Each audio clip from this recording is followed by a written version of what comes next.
Our next guest has lived in many different places: Italy, France, China, the US, and Argentina.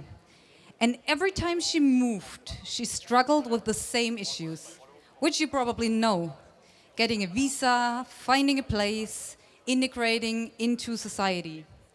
Now she invented a platform to make this process easier for people who move to Germany. Today, she's here and she will talk about the growing interdependency in the war for talent. Welcome with me, Hanna Asmussen.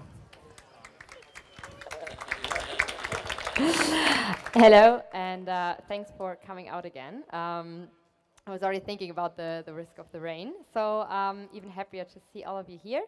As Anna already said, my name is Hannah, and together with my two co-founders who cannot be here today, I founded Localyze last year, and our aim is to help all those who come to Germany to work. So my topic today is the interdependency of digitization and migration. So first of all, you might think that those topics are not directly connected. But the thing is that if you put one word in between, which is globalization, you see that there's actually a big interdependence. So digitization itself and in general technological advances have really fostered globalization in the last years. The world became more and more interconnected.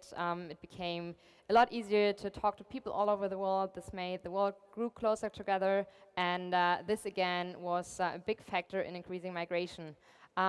One personal story there: back in 2006, I was living in Argentina, and they were one internet cafe in the whole city. So it was very difficult to stay connected to everybody back home. And also people around me said, "You're crazy. Why do you go so far away? It will be very hard. What do you know about that country?" And there was just through not knowing a lot about it, and just because Argentina felt really far away, it made it a lot more difficult to go there. Today it's actually a lot easier. I talk to my friends over there every day. We have WhatsApp, other social media, so it became very easy to speak to people around the world, and this also made it easier for other people to move abroad. And I think this is a big factor. Their digitization really had a big impact on why migration became easier, and why people now are more open to pursue opportunities either for studying or for working abroad. So this is actually the link in one direction. But then also, if we think about how digitization is dependent on migration, there's an even bigger interdependency, because in Germany right now there's a big war for talent. So we are lacking talent in tech, and therefore we need migration. The thing is, right now, there's a big debate about migration, and it's not always seen as positive. And this is why I really want to address this topic today. And I want to especially talk about all those positive things around migration. And one point that I mentioned is the war for talent. So if we look at the numbers, right now, especially in the last years, Fachkräftemangel, the war for talent, has become a big word in media. A lot of people are talking about it. We feel it. All those who are looking for talent in IT and tech, I think they know how difficult it is to find good people, and especially find people at an affordable salary. So international recruiting has become more and more important in those kind of jobs, and this is also why this is basically why we make money, because a lot of our clients are the ones that work in the tech sector and that hire engineers from abroad. So the factor is, if we just look at the numbers, there has been a recent study by Bertelsmann that actually said currently we are getting per year 38,000 international employees per year to Germany. But actually what is required would be 260,000 per year, because of aging population and because of the growing demand for talent in tech. The gap is just getting bigger and bigger. And of course, then there's other measures we could, what people sometimes say, okay, we just increase the amount of, or like basically close the gender gap. That would be one measure. But this study really showed that hiring internationally is the only solution to really get to that big amount of people that we need. And if we are not managing to increase the amount of internationals that we get into Germany, until I think it was 2060, there will be a gap of 160 million, no, 16 million people that we lack in the labor market in Germany. And I think this is actually a very alarming number because we will not be able to fill that gap within Germany. And I think the measures that we're currently taking to really foster migration and internationals coming into the German labor market, I think there will be a bigger problem in the next years. But this is only one of the advantages that there is with hiring internationals. I think the second one, which I also really feel is the debate about diversity. And diversity is often limited to only gender diversity. And I think the factor of also having internationals in your team is something that I personally felt had a big advantage in our team. So we are 10 people from July 1st on, and we already have 4 nationalities. Of course, it's not always easy. It's easier to hire an engineer in Germany than an engineer from Brazil, which we just did, because there's a lot more paperwork involved, and of course also then language is an issue. So there are certain things that are more difficult about hiring an international. But again, what I feel personally is that this kind of diversity has a positive impact on the team, and also the numbers show. There has been a study from the Boston Consulting Group, and diverse teams they create like above average diverse teams create 38% more revenue. And the funny fact is, because we often limit the diversity debate on gender, but actually diversity regarding the country of origin has a bigger impact on the innovativeness of teams. I found that very interesting. So that's the second factor. But then there's a third advantage that I really want to address, and this is that when we hire, when we give internationals the chance to work in Germany, we also give individuals a chance, because often there are people who come from developing countries, and then working in Germany is a personal chance for them. We are currently working in the US to try to get our product launched for the US market also. And I had a very interesting talk to a guy that 15 years ago was the first Google employee from Central Asia, and he came to Silicon Valley. And then since then, he kind of developed this. He became quite famous in the tech scene in Central Asia, because he was really the first one to go abroad and to work at one of those big tech companies. So now he has a huge follower base on Twitter. He does a lot of talks, and it was very interesting because he even made a business model out of that. So right now he's coaching engineers from that region to work at tech companies, and he really said him being hired abroad had a very big impact, because then he could serve as a role model, and he had an impact in the region where he came from. There's often the counter-argument of brain drain, that if we take out all the smart people from developing countries, that it might have a negative impact. But people stay connected to their home country, and a lot of those people actually go back after a while. So it is an opportunity in that moment for them to gain work experience, to work here, and then maybe go back and then also create economic growth in their home countries. So I think those 3 factors are the ones that of course there are more advantages, but those are, for me, in my opinion, the 3 most important ones.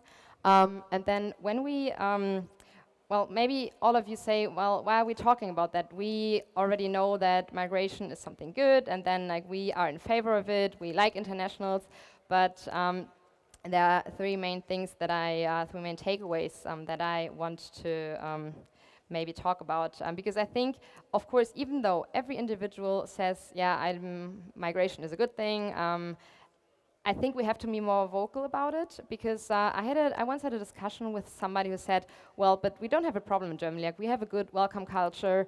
Actually, I think we don't have, because a lot of bureaucratic stuff in Germany is only available in German. It's very hard for internationals to come here. And then also, I don't know, people feel it, there has been more and more people who vote writers' parties and internationals who come here. They also hear about that. So imagine you go somewhere and you do not feel that welcome, or you see such a trend. I think therefore it is more and more important that people who really think that or who really see the profits of migration, that they become more and more advocates and talk about it, and then also in dealing with internationals really offer a hand, really become more cautious about this.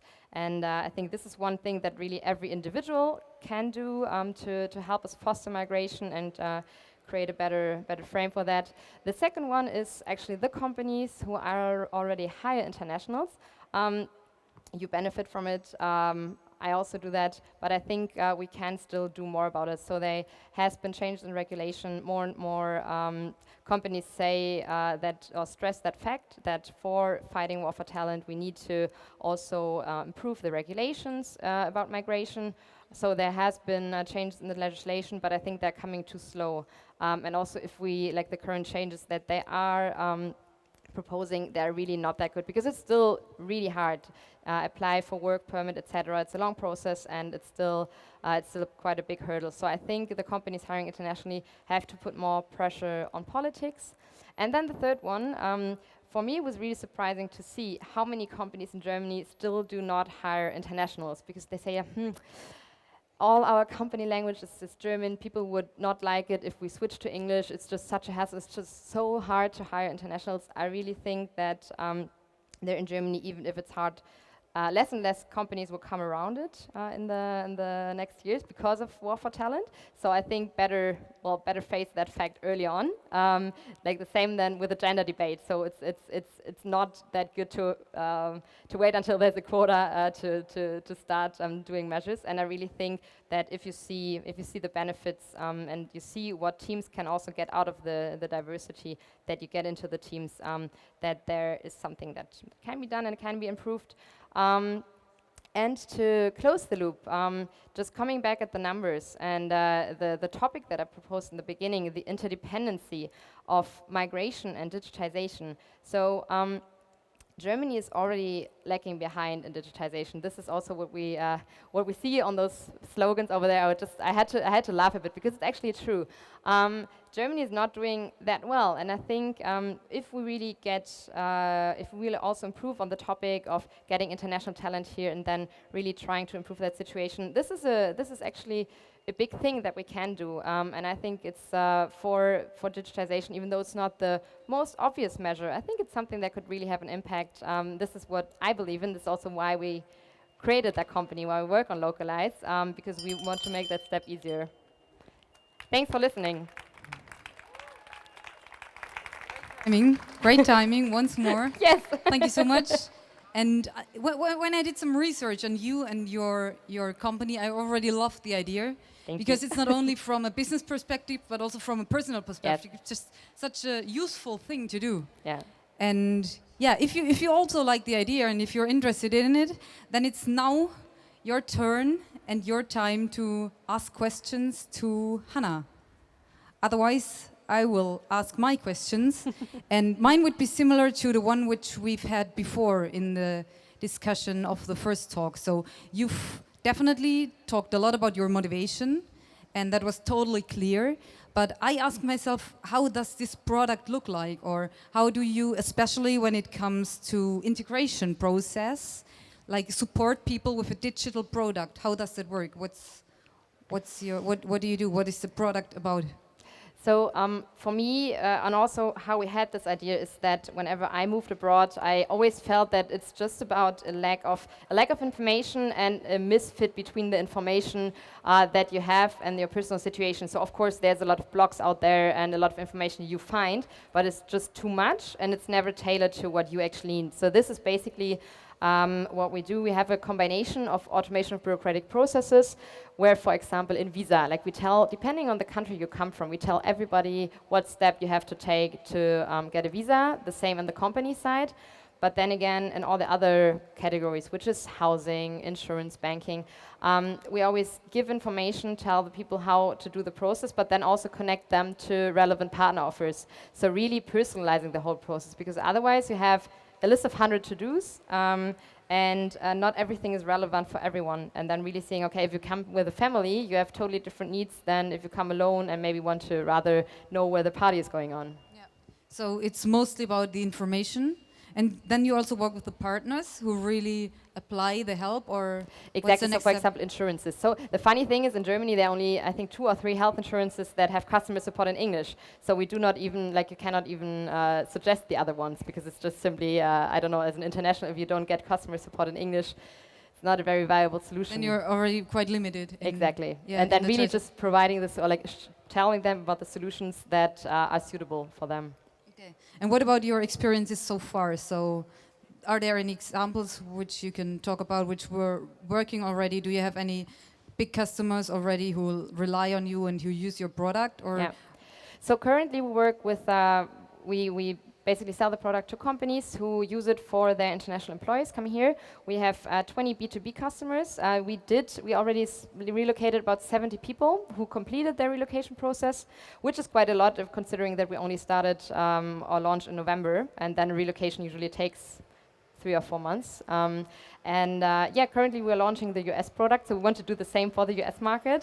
So we do both, like we grow in Germany and we look for more customers. We also want to launch the product afterwards for the B2C market, so students and freelancers and all those others coming to Germany, but B2B is just where the biggest pain was in the beginning. Okay. If you have any questions, you raise your hands or you come up here, whatever you feel like. Okay.